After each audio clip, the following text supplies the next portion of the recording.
Hi, and welcome back to White Noise. Once again, happy Pride Month. Today, we're going to be talking about the queer cult classic Jennifer's Body. I'm sure it needs no introduction. If you've not seen it, I mean, you're crazy. Where have you been? Definitely go watch it. Just for a quick recap, Jennifer's Body was released in 2009. It was directed by Karyn Kusama and was written by Dablo Cody of Juno fame. It obviously stars Megan Fox as the titular Jennifer and Amanda Seyfried as needy Lesnicki.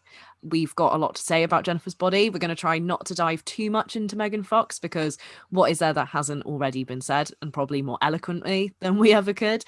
So, Skye, if you want to start us off. Just you saying more eloquently. Like a lot of our episodes, this may come across as a mess. It may end up being a nice, tidy mess once we're done. But when we first decided we wanted to record this, I mean, we wanted to do a Jennifer's Body episode for a while. Before White Noise was even a thing. Yeah.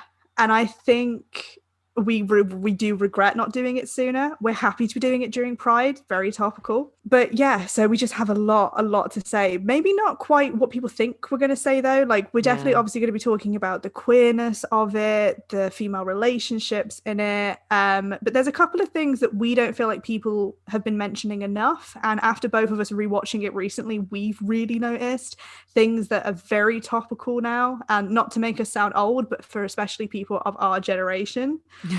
At the moment, and I think from the little bit of information Lyanna just gave about the film, the fact that it came out in 2009 is actually really important for a lot of reasons. Yeah, I don't think it could have been made any later. Like that was the cut-off point, wasn't it? I mean, I don't know how many times we've said when we're talking about stuff that like it was a product of its time, it couldn't have been done again. But yeah, this is just another example of that. Like the humor that was in it, the questionable humor that was in it, the problematic humor that was in it, along with a lot of the themes just didn't work. Yeah. I mean, if you're listening to this and you know you didn't like Jennifer's Body, but you are still listening, I think one of the biggest things it suffered and is still suffering is that, again, because of the era it came out, it suffered so much from people just thinking it was a stupid teen girl film. And people really wouldn't look past because they were like embarrassed to think it was anything other than just a stupid film. Well, of course, as well, being 2009, we're still in the noughties. And remember, in the noughties, you had just an influx of teen horror, you know, and like it was awful. It was terrible. You know, post Scream, every studio was trying to get on that. You know, you get the remake of We Know What You Did Last Summer, we get remake of Texas Chainsaw Massacre, we get Final Destination, we get all this stuff. 2009, you know, you're on the end point of that. This genre has left a bad taste in people's mouths. So they see Jennifer's Body, see Megan Fox of Transformers fame, they hear about the kiss, they see the marketing campaign. Of course, your immediate assumption, if you're a grown-ass man, is this is going to be terrible. And unfortunately, most film critics then and today were just middle-aged white men.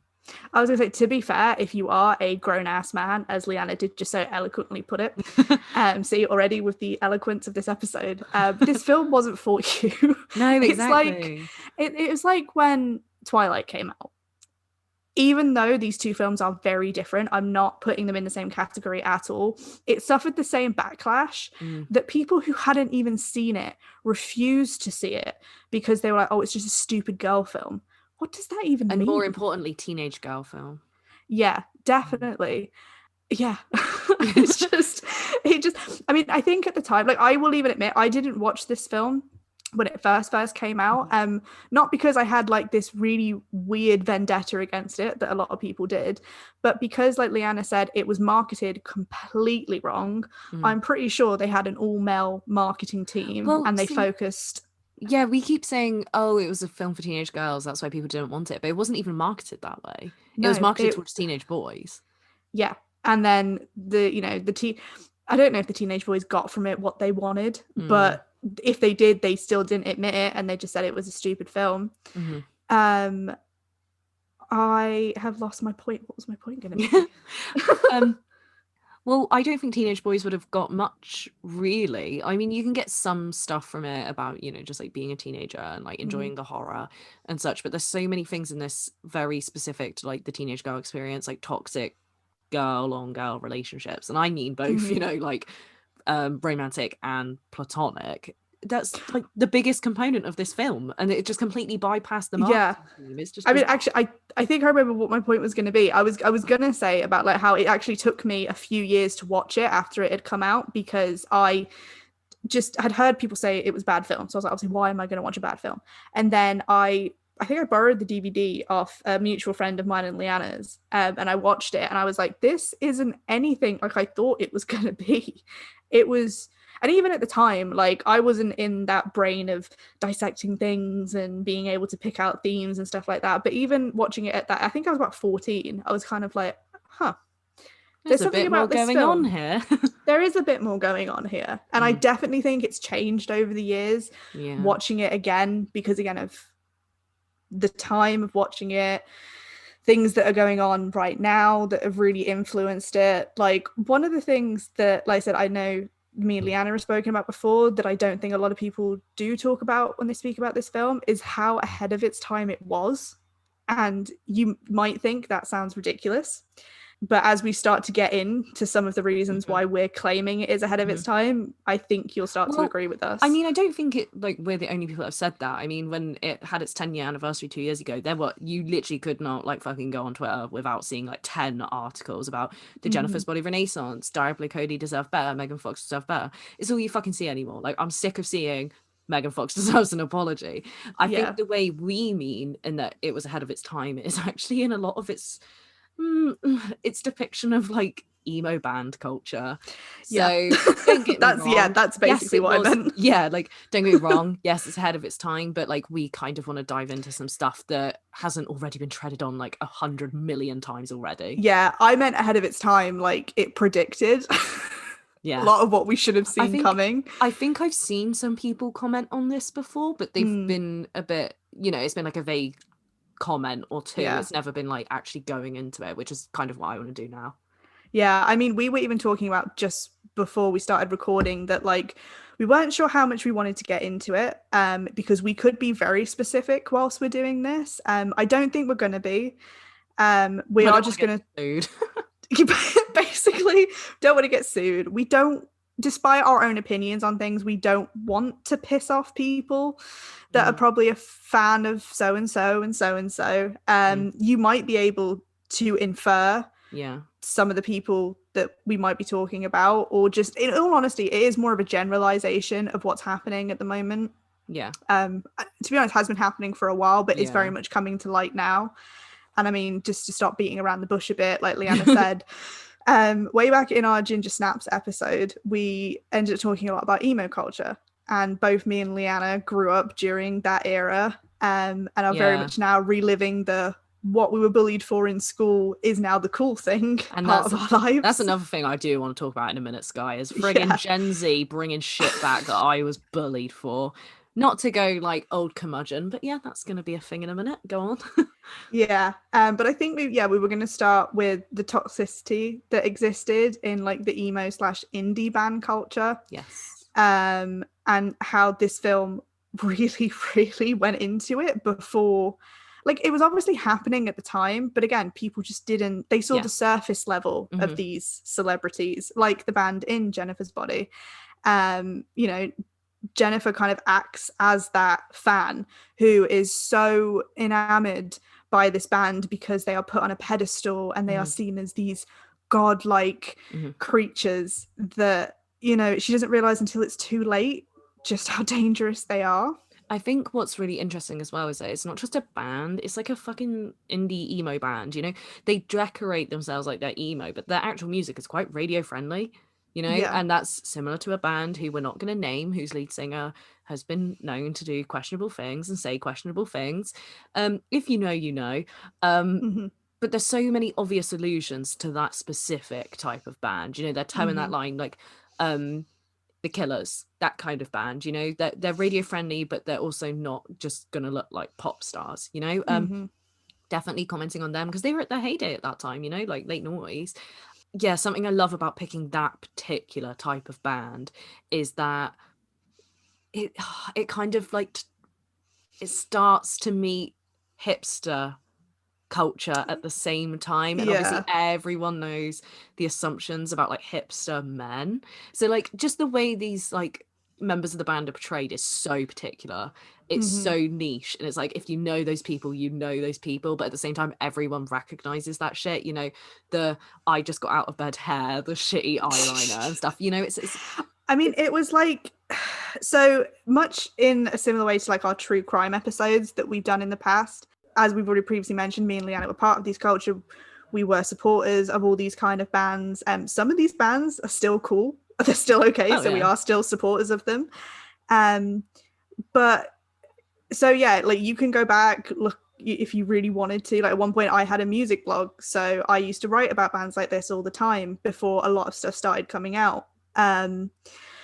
But it was, I think, especially of like the emo indie culture, it was because this culture and therefore these bands were all about the connection they would make with fans. Like, as Yes. much as, yeah, a lot of the time music was being made for music's sake, or music was being made just to sound depressing and to like hit you in the feels, regardless of however it came across, fans would take it personally.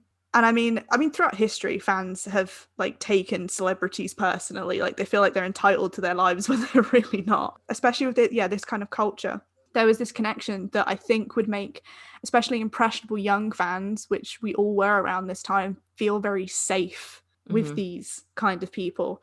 And because of that reason, unfortunately, much like in Jennifer's Body, it put people in a vulnerable position for these kind of situations. And it wasn't talked about at the time, despite the fact that you had a film like Jennifer's Body, but now it's coming out a lot. And I know a lot of people are obviously upset about it because it's an upsetting thing anyway, but a lot of people are also upset because they feel like they were lied to when they were teenagers. Well, I do think a big thing as well is that a lot of people were saying this shit at the time. You know, they were saying it on Tumblr. Like Tumblr just wasn't at its peak yet. So like, you know, a lot of these you know, things have been said publicly now, and some fans or ex-fans, some survivors are upset because they've been talking about it for a long time, but no one ever wanted to hear them because of exactly what you're talking about, where people build such a connection with a band that they're in denial, you know, like that. I think that's kind of shown in the film, you know, like Needy's trying to like tell people these are fucking shitty people, and they're like, no, they're Yeah. heroes, they're heroes. And Needy's like, I was there, I saw shit, and they're still denying it. There's definitely like some kind of allegory there, you know, there's some And I kind of mean, metaphor. the band Low Shoulder, they profit off of this terrible thing that Exactly. happened. Yeah. And also, obviously, again, if you've seen the film, you'll know they sacrifice Jennifer so they can get ahead. But the way that it's done in the film is like, despite the fact these people are shitty people because they did it, they enjoy doing it. Like the whole scene where they're sacrificing her is so uncomfortable, considering the very campy, funny vibe that has been going on throughout the film, even during the horror And moments. even like in that scene, in the like few lines of dialogue prior, they're making jokes and stuff. It's so sick. It literally just turned your stomach. And I think especially because I know you watched it today as a recap. I watched it Yeah. last night. Watching it at this age now, especially, it really, really Yes, turns your because stomach. it does, The because dialogue going on between them. when I first was obsessed with it, when I was, I don't know, like 13, 14, I just remember I was still deep in my emo phase. So like I understood the whole like, oh fuck, this band's coming to my small town, and like being obsessed with them. And the worst part is I probably would have got in that van. You know, if this like amazing band from the big city when I'm from a small town turned up randomly, of course you'd follow them. Of course. Especially when you're a girl like Jennifer, you know, she takes what she wants, you know, she does what she wants. And I don't say that in a victim blamey way. I mean, this is the way the character's portrayed, you know, she's very like driven, she's very like outspoken, like, you know, she's the first one to go up and just speak straight to the guy, and she just assumes the best of him, which is terrible because that's what fans do, you know. And one important thing to stress as well is that when she actually does go into the van, it's portrayed as if she is almost under a spell.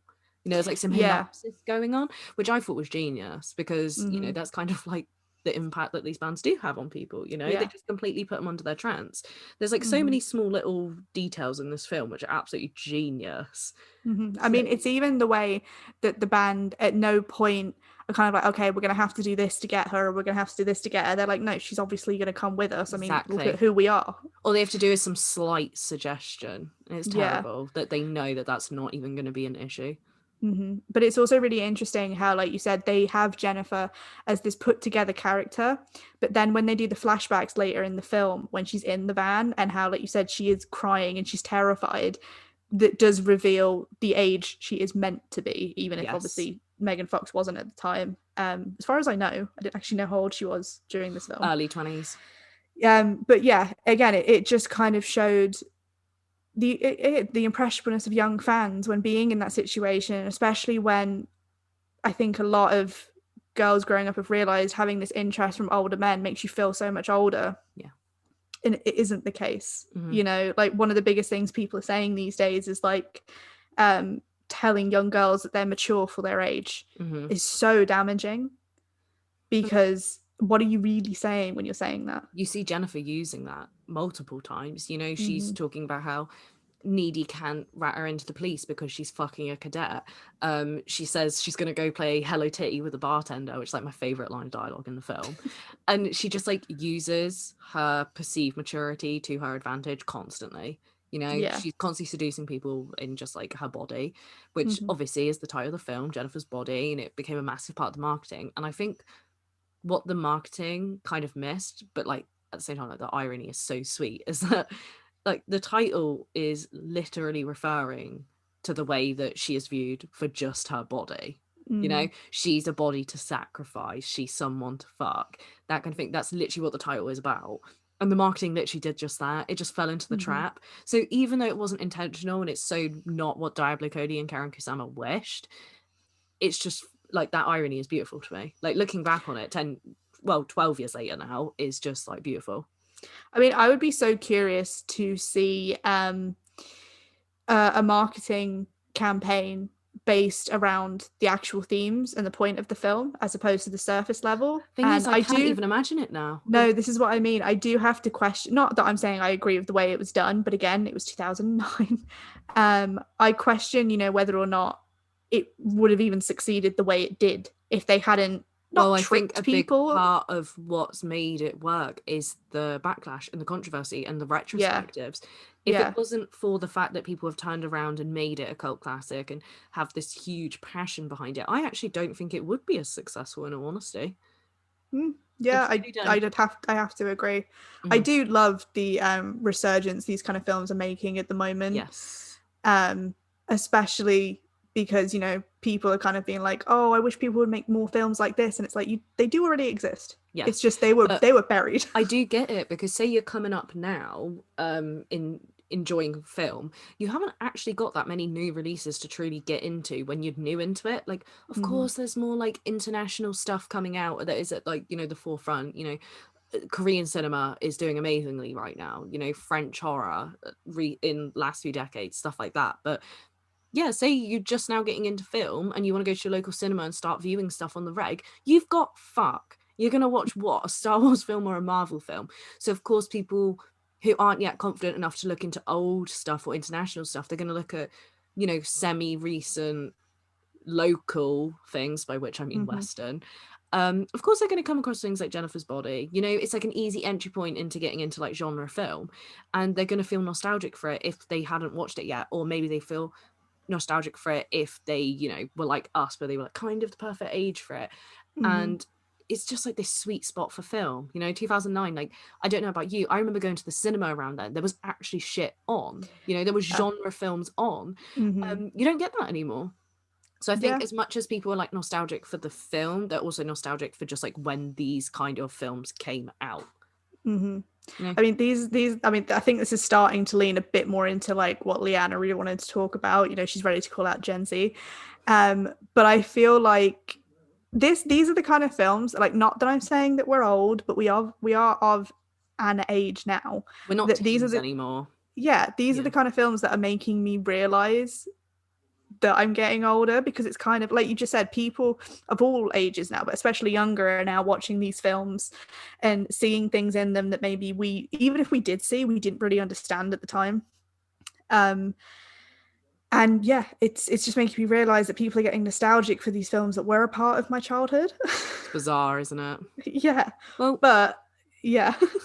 I was just going to say, like, if we're going to talk about revivals and nostalgia, yeah, of course, I'm going to bring up Gen Z because, you know, Gen Z have firmly become like they've reached their form now, you know, like you can tell now kind of what Gen Z's moral attitude is, what their aesthetic is, what kind of their outlook is, you know, like it's still early days, but we're starting to get there. And there's definitely this sense of nostalgia with them that you haven't experienced in any other generation, truly. Like they're constantly taking inspiration from previous decades and they're not embarrassed about it, like they embrace it, and I really like that, to be honest. But what blows my mind is sometimes like the picking of aesthetic without the context, which you can't blame them. I mean, it's teenagers, like of course they're going to pick out like things they like the look of. And I'm just so amazed by how many of them are like, you know, on TikTok, like just finding these films. It's just amazing viewing it through their eyes. Like the other day I saw a TikTok that was like underrated movies you've never seen. And it's like, you know, like Jennifer's Body, Scott Pilgrim, and it's like the kind of thing we grew up on. And it's alienating and comforting. It's like this You know, weird dichotomy. it's, it's moments like this that does make us start to sound old, Yes. because we are But like, you I can't want to help it embrace though. that. I Yeah, this it's not like, very sorry, go on.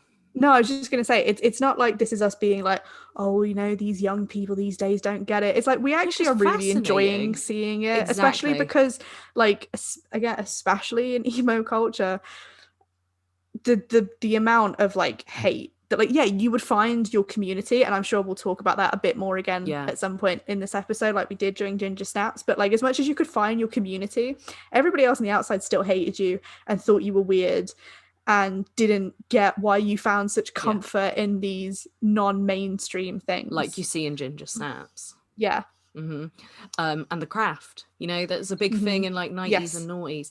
noughties. It's interesting now to see that alternative isn't as alternative as it used to be, you know, like alt fashions are becoming not mainstream, but they're definitely Trendy. becoming, yeah, kind of.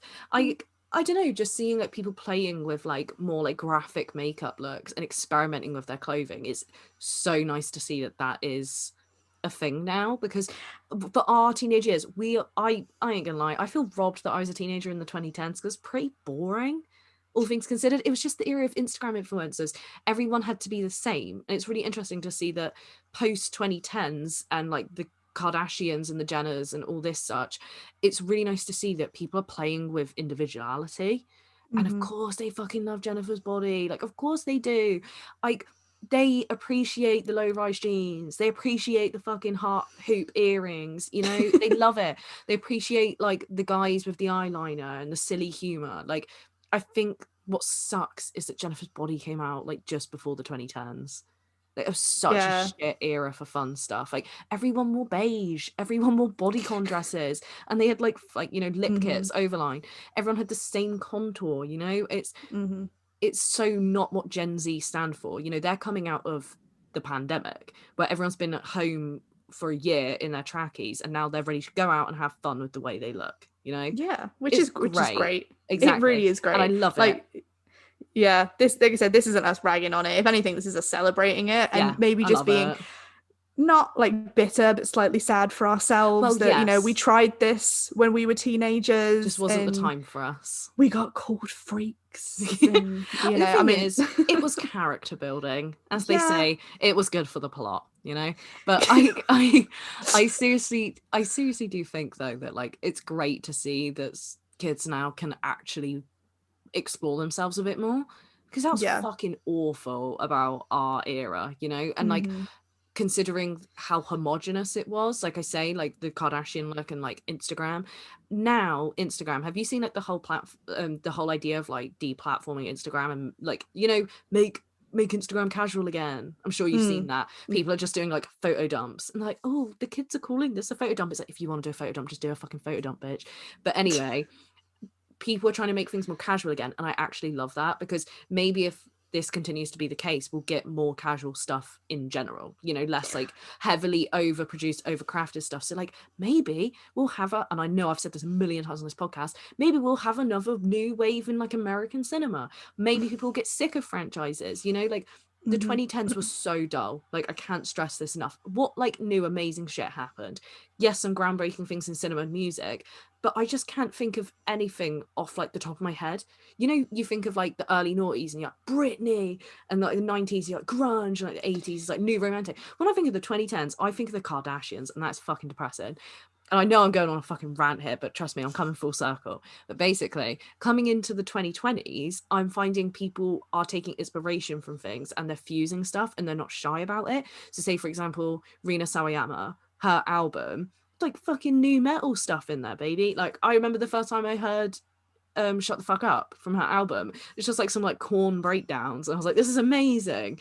And then you hear Chloe and Halle's album, Doja Cat, perfect example, plays around with genre. And that is exactly, now I'm tying this together, it's happening. That is exactly what something like Jennifer's Body did. It's what Diablo Cody does. Like, it's what she does in all her stuff. She tries to blend things, and no one wanted that. They wanted something easy and that they could just stick into one genre, and it was easy to understand and it was simple and basic. That's not what people want these days. So if Jennifer's Body could, like, you know, see a re-release or something, it would fucking smash it today. That was my manifesto. So that was the episode. Lyanna has wrapped up everything we wanted to say. No, but did you know what? You brought up some good points that I didn't even think about before. Like, you are making. If someone asks me to like name a defining moment from the 2010s, I couldn't. Like they are there. Yeah, There, but not yeah, in the same way. yeah, Not in it the was same like way. a And slow fade, wasn't it? I really like what you've brought up about like bringing like casualness back to Instagram and just to be honest, any platform. Yeah, Because it's like, and I think we spoke about this during our 2020 highlights episode about how like a generational gap was even bigger during like the lockdown during the pandemic because you had like Gen Z and a lot of people younger than us were, like you said, going onto TikTok, creating yeah. content, being active, whereas you had our generation going more down the nostalgia route and we were Consumers. rewatching. Yeah, exactly. And I think I made a comment then that it was like, you know, we look at the teens or the young people of today and like we're just so blown away by the, like, whether they feel like it or not, the confidence I that love they it. have to put themselves So out there. self-assured. And I think you're right, because like when we were younger, it was, whether we felt it or not, it was embarrassing and it was cringy to be this way, whereas now people are like, this is the way I Celebrated. am. Yeah. Fuck it. I That's, and I mean, this just ties back into the reason we wanted to do this film, and especially during Pride Month, yeah. because obviously that's what this At the month height is. of TikTok as well, because fuck knows how Yeah. it will be next year. You've Yeah. just brought up, by the way, something that like terrifies me, and it's the idea of Mm. being a consumer versus a creator. Oh God. I know we're on a tangent right now, but Mm-hmm. you're so right in that, like, that's how you can separate almost like millennials and Gen Z, and we're in that weird in between, like, I don't know which Yeah. we're in, but Mm-hmm. yes, everyone like a year or two older than us and further, they were all just like sat around watching The Office and Friends, whereas like people younger us, they were creating shit and driving trends, and they had such a massive influence on culture in general. Like, they made Mm-hmm. Doja Cat star, they made so many people stars, like they made careers for people out of I mean, making to be their fair, songs they trend. kept me entertained during lockdown, so I'm Exactly. forever grateful. Exactly. And the amount of Mm-hmm. shit I see on TikTok, which blows my mind. Like, if we're going back to Jennifer's Body, like, that film still blows my mind, and some of the topics it brings up, especially when it came out, I was just fucking mind blown, you know? Like, Mm-hmm. the idea of, like, oh, when he sacrificed a virgin, I'm not a virgin, and like being unembarrassed about it. Like, that was Mm-hmm. amazing to me at the time. And, you know, like, toxic female relationships, like, it was so open and unembarrassed, which is what I love about Diablo Cody. And that's what Gen Z is like, you know? They just Mm-hmm. talk about shit. They just like fucking set up their phone and they talk about something for 60 seconds, and it's great. And Yeah. like, you know what? Diablo Cody needs another project behind her, because her career basically died after this. Mm-hmm. She did Young Yeah. Adult. I don't know if you've ever seen it, but I've not seen it now. oh, don't even watch it. Oh Like, God. Okay. it's not bad. It Mm-hmm. really does get at the title of the film, like Young Adult. It's a It's bit too on the nose. oh yeah, like Yeah. it really hits home, you know, the idea of like growing up.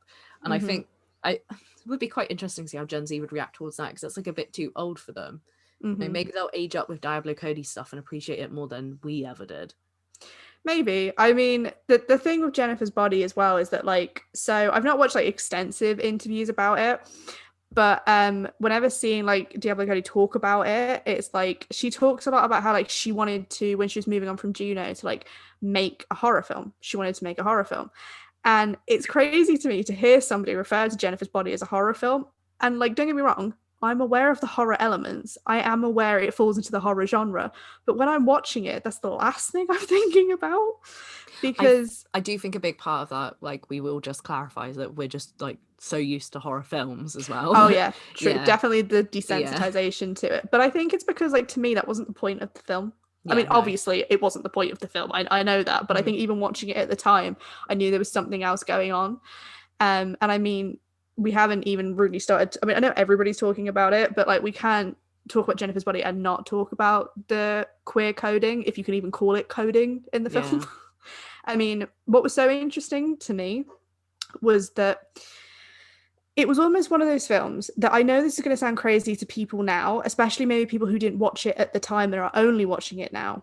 But I don't think people realized that this was a queer film, which is mad because obviously you have that explicit makeout scene, but that's not even the bit I'm talking about. There's so much in it. There's the context and the subtext. Like one of the biggest parts that stands out to me, and I feel like this is very relatable to every closeted little queer, is the scene in the bar when they're watching Low Shoulder and Jennifer's like completely captivated by them, and Needy like just they're holding hands and Needy just keeps looking at her, and you can see this love in her eyes, whether you want to read it as friendship, whatever, but you see this love in her eyes, and it just really hit me of like, you know, when you have your first same-sex crush, and you just can't explain it, especially when it's with a best friend or just any friend or someone who you have a previous relationship with, and it's even more confusing that way.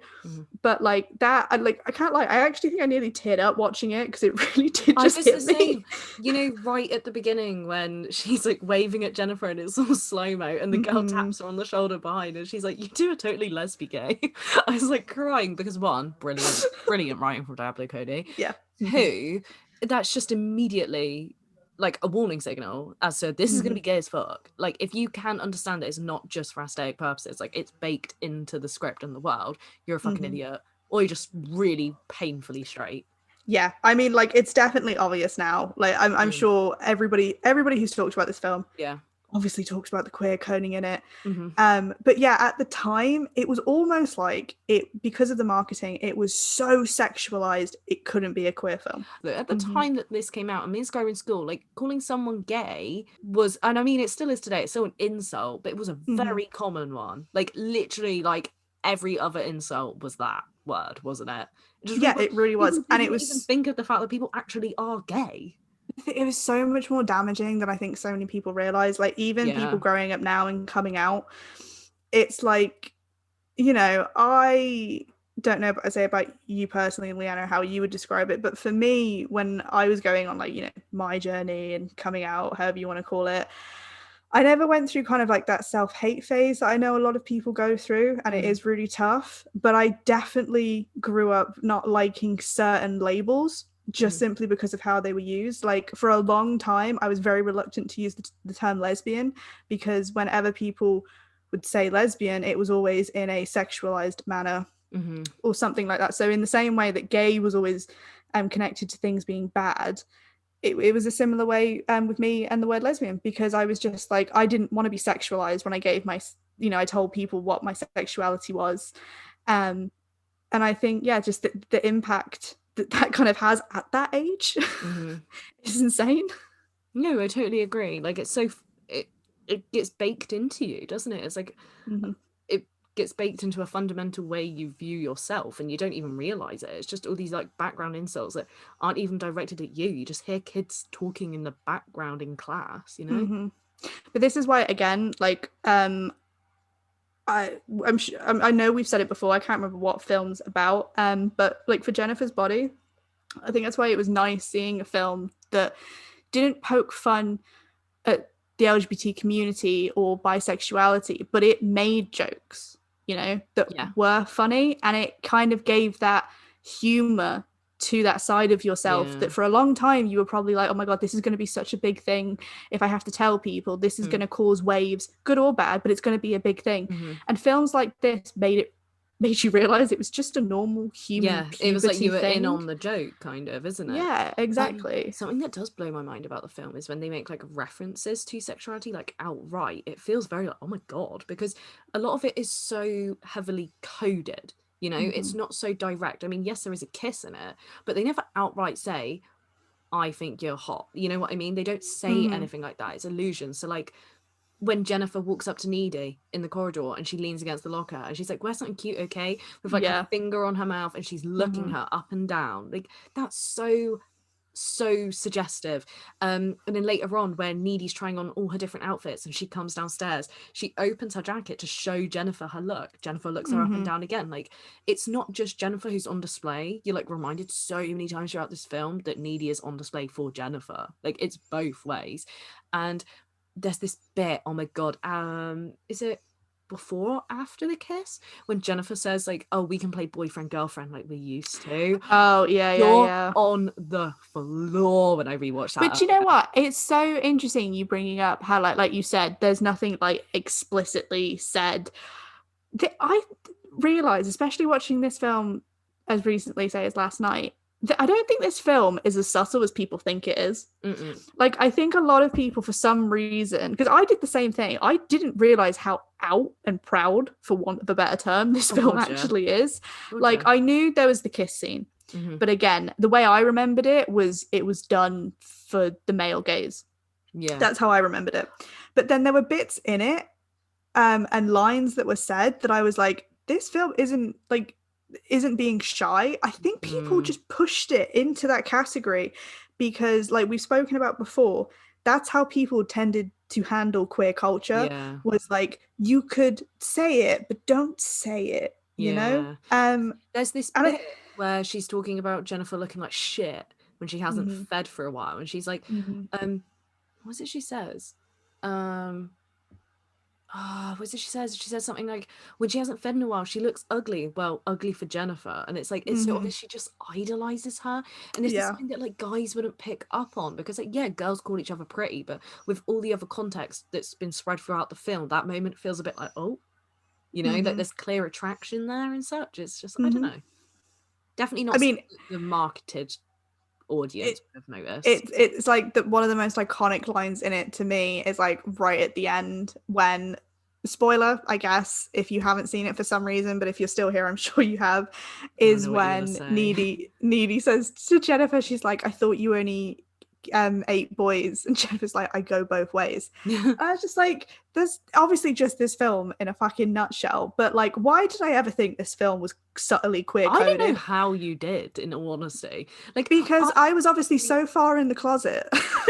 I remember just like watching this film and totally being like, not even questioning it. Like, I never, a lot of people like, I felt something funny in my stomach when I watched that kiss scene. I was like, I watched Mhm. that and I thought, like, yeah, I like girls. Like, it just, I don't know what it was to me. There was never a question. Like, it just Rihanna was just never, like, yeah, this is what girls do, duh. like, oh. But like, I mean, like, I never had, you were talking about the phase of like self hatred now. Hmm. I literally never had that. And I'm very lucky in that regard. Like, I know, Hmm. but I've always been just so certain about it that I think for Hmm. me, this film has always just been gay. Like, since Hmm. when I first watched it, I must have been what, 12, 13. I just watched it, I was like, gay. It was just so transparent to me because, of course, I was already viewing it with that gay lens. Whereas, of course, Hmm. someone who's incredibly straight, I think today would be different. Like someone like you could have like a straight cis man watch it today and like he'd probably be able to tell unless he's a fucking moron. But in 2009, I think it would have gone over so many heads. Yeah. Oh yeah, it did. Yeah. This head here included. Like I wasn't a complete idiot, but I think like I get just going back to the era that we grew up in and the kind of people that we were, but like I think a lot of mine stem from embarrassment. Like Mm, just I think just embarrassment of people assuming things about me. okay. You know? Like I don't know how well you remember me from school, Lyanna, but like I was a pretty out there kid. Like it's not that like I was weird for the sake of being weird. It's just I was never really embarrassed by things that I liked. You were just you, yeah. Yeah. but and yet this was one thing that I like wouldn't actively hide, but I wasn't commenting on all the time. Like, don't get me wrong, because like Lyanna said, for some reason calling someone gay was just the insult. There were many times where I had gay slurs thrown at me before I'd even come out to myself, no matter anybody else. And I didn't care. Like, if people thought I was gay, I didn't care. But yet with films like this, because it was almost like I was being confronted with myself, that's where the embarrassment came from. So I think for a long time I just went along with like everybody else of thinking this film is queer coded, it's definitely not out and out gay. But I completely changed my mind. No, I get you. Yeah, I can imagine that, like, if you're still not quite certain about some things, that you're not quite comfortable yet, or just completely don't even know at all yet, yeah, of course you're going to view it in a completely different way. It's also because we came from an era of everyone needing to label everything. Like, that's another thing that Gen Z have gotten completely right, is just have a label if it makes you feel comfortable. Don't have one if it doesn't. You don't owe it to anybody. Whereas I feel like a lot of the time we felt like we owed it to ourselves. And I'm glad that a lot of people of our generation have grown out of that now. And know that they can say different labels, they can just choose not to have one. But for us, when we were growing up, it's sad because I think it was even less about empowerment and more just feeling like you found a place. Yes, I think there was so much emphasis on find your tribe, especially considering that social media was touted as this thing that was going to help you find yourself and find similar people. Yeah, but how do I find them if I don't know what I am yet? You know, you had to figure it out. As much as, like, unfortunately, you know, at the beginning of this episode we did talk about the toxicness in like the emo and indie music culture, emo culture itself was so important for us, but just also in general. Like, it's no coincidence that a lot of people of our age now who are coming out as queer or bi or pan or whatever were part of the emo culture. There was a reason why we all belonged under that kind of stuck to that time. Like, alternative communities have always drawn in, like, just in general, community, haven't they? Always. You're completely right. Just for us it was called emo at the time. That's all it was. Just the one we came to. Yeah, we didn't even realize we had a label before we even decided what labels we wanted. It just makes me laugh, like, how so many people who have come out as like queer later in life had these shared experiences. Like, have you ever seen those tweets that are like, every gay bitch owned this, and it's like Dragonology book? Like, that makes me piss every time. Like, maybe it's a coincidence, maybe not, but there's just something fun in that.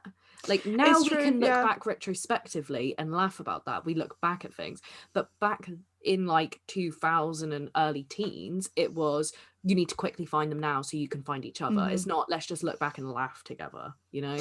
It was like, as well, like, it's nice to see these things now, again, because of the humor of it. But I also really hope that people of a younger generation who maybe are still feeling, like I said, really confused and really fucking lost, see these kind of things and really do get, I know it sounds cliche and it sounds cheesy, but you are definitely not the only one feeling like this, no matter how alone you feel, because we've realized that growing up, seeing, like you said, all these little things that connected us all, and we're like, fuck.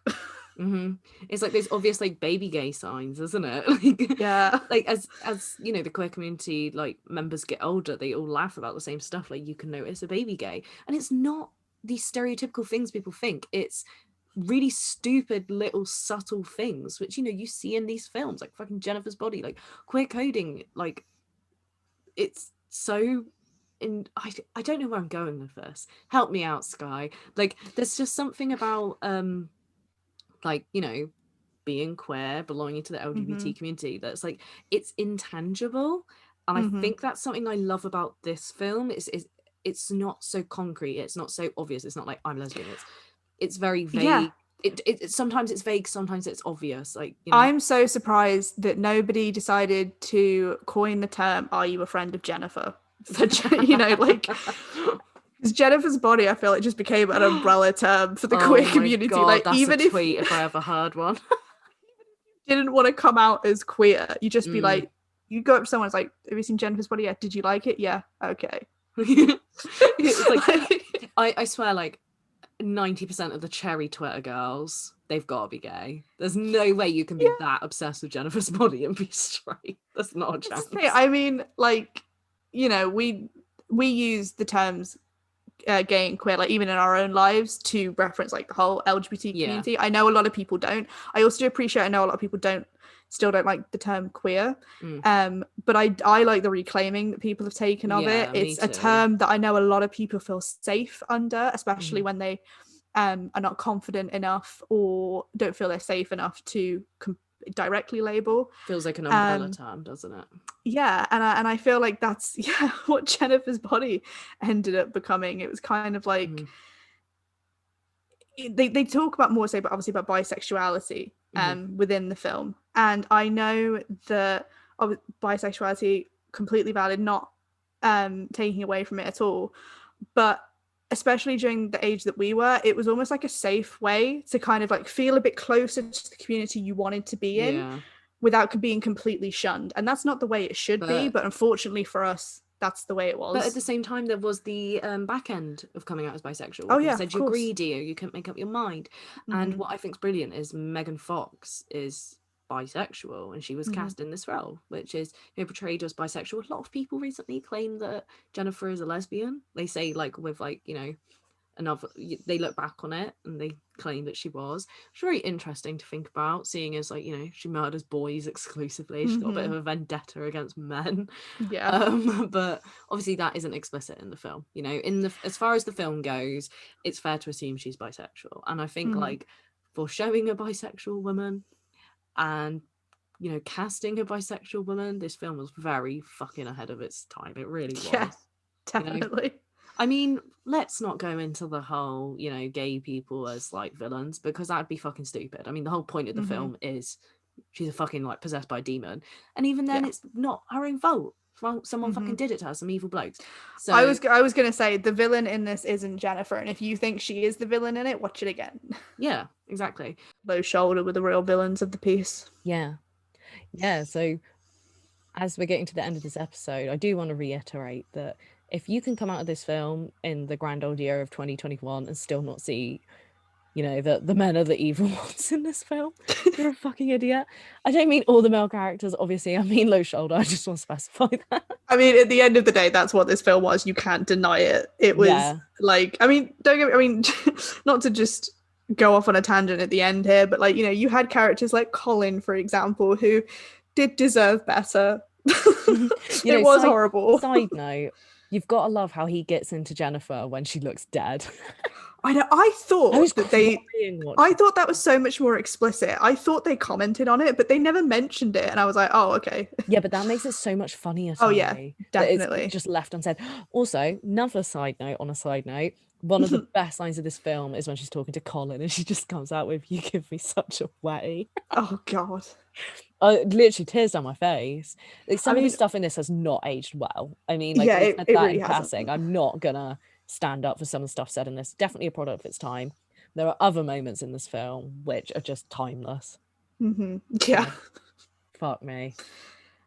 They're definitely going to be tweeting some of them out around when this episode comes out. I think we're going to have to, because there's so many fucking iconic lines. I know. I almost got to a point where I thought of writing them down, and I thought, what's the point? I can't just keep throwing out quotes. I mean, I already have been, but I can't just like quick fire around them at the end. Well, do pay attention to our Twitter in the time after this episode, where Lyanna will probably just be tweeting quotes from Jennifer's body. It's going to be carnage. Please comment on our YouTube videos if you are a friend of Jennifer. We would like to hear from you. I think that's everything. So like Skye said, let us know if you are. Let us know about any films similar to Jennifer's Body, please, because after watching it tonight, I need more of this stuff in my life. And I mean, if you've listened to this episode and for some reason this is the first episode of ours you've listened to, go back and listen to our Ginger Snaps episode, where, I mean, if you haven't seen Ginger Snaps, again, obviously go watch it, but if you have, you'll understand why I'm suggesting that you go and listen to that episode after this one. I mean, even go back and listen to our first episode on Raw. Like, it's like the holy trinity. Well, yeah, kind of, now we say it, I'm realizing we like to talk about, like, female coming of age shit, as we fucking should. That should just be our podcast. Oh my god, it's only taken us 12 episodes? I don't even know what number episode this is going to be. Like, we've been so busy at White Noise recently, we're all over the place. Oh, we're busy girls. Yeah. That being said, we do have some exciting stuff coming up. I know we keep saying that, but we really do. Yeah, So we we're actually coming into do. our Like this payday. time, this time we can definitely promise, because we may have jumped the gun and already recorded some of the exciting stuff. Yes. So we can deliver on half of our promises, Yeah. and hopefully we will also deliver on the rest of them. So yeah, I hope you've enjoyed this episode about Jennifer's body. I hope you've had a lovely Pride month. Pride doesn't really end at the end of June with us, because the next few episodes are really gay, I've noticed. Yeah, So to be honest, if you go back and just listen to all of our episodes, this is a Pride just never ends. this isn't even the gayest. This isn't even the gayest. This is like, we've done 2 episodes for this month. We've done our mini-sode and then we've done this one, and they are not even our gayest episodes. And I love that about this. I love Yeah. that about White Noise. Yeah. Yeah, we've been rambling here towards the end, but yeah, let us know if you're a friend to Jennifer. Yeah. I guess that's it. That's the last thing Bye. we have to